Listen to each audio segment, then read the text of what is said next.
अच्छा, इसमें एक रियल वाक़या वो डॉक्टर साहब बताते हैं कि किसी वाइफ़ ने उनसे रब्ता किया और उन्होंने हुँ, कहा कि इस तरह की सूरत हाल का सामना है।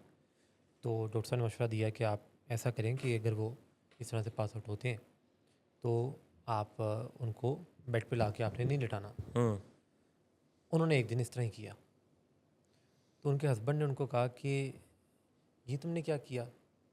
यानी मेरा तुम्हारे बगैर है कौन? मैं तो यतीम हाँ। तो अब उस यतीमी का क्या किया जाए कि मैं तो यतीम हाँ।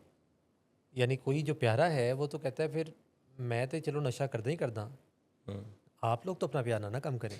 तो यही तो वो बुरी आदतें हैं जो कि कोई इंसान दूसरे इंसान को डाल देता है। हाँ, और फ़ितरतन हम जो है वो दुनिया में कि एक दूसरे के साथ कोई प्यार के रिलेशनशिप में होते हैं तो हम उनका ख्याल रखते हैं, वो हमारा ख्याल रखते हैं। जी, and it's a two way street. जी, whenever it's a two way street it makes sense. हुँ, हम लोगों को अपने आप से मेरा ख़्याल है कि कई मर्तबा हालात में ये सवाल करना शुरू कर देना चाहिए that whatever I am doing does it make sense. हुँ, और ये जो सेंस की हम बात कर रहे हैं ये है कॉमन सेंस।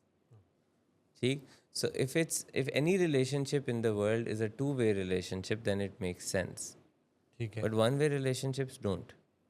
वन वे का ठीक। क्या मतलब है? वन वे का मतलब है कि एक तरफ से सारा प्यार मेहरबानी ख्याल होता है, दूसरी तरफ से सिर्फ जो है वो धक्का दिया जाता है। एक तरफ़ा एक मोहब्बत। तरफ़ा जो है वो किया जाता है ताल्लुक़।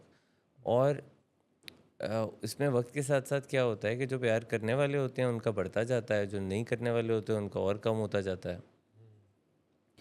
और इस बात में कोई अकल नहीं है।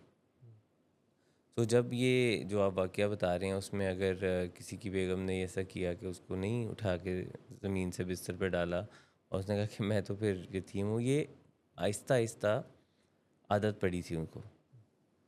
अब अचानक से it comes as a shock that why is my wife not taking care of me the way she has been doing it जी, जी, फॉर मैनी मंथ्स और ईयर्स। जी, तो फिर उसको कम्युनिकेट किया जाए हुँ, कि जो मेरे करने वाला काम है, जो मेरा रखने वाला ख़्याल है वो तो मैं रखती हूँ। जी, पर ये वो काम है जिससे कि मैं आपका कोई नुकसान ही कर रही थी। हुँ, तो वो जो आप कहते हो ना कि मैं तो यतीम हूँ, मेरा कौन ख़्याल रखेगा? हुँ, ये ख़्याल रखना है मेरा जी, कि इस बिहेवियर को इनेबल ना करूँ। हुँ, तो ये बात तो कड़वी है, अच्छी नहीं लगेगी, किसी को सुनने में मज़ा भी नहीं आएगा और लेकिन इसका कोई जवाब नहीं होगा।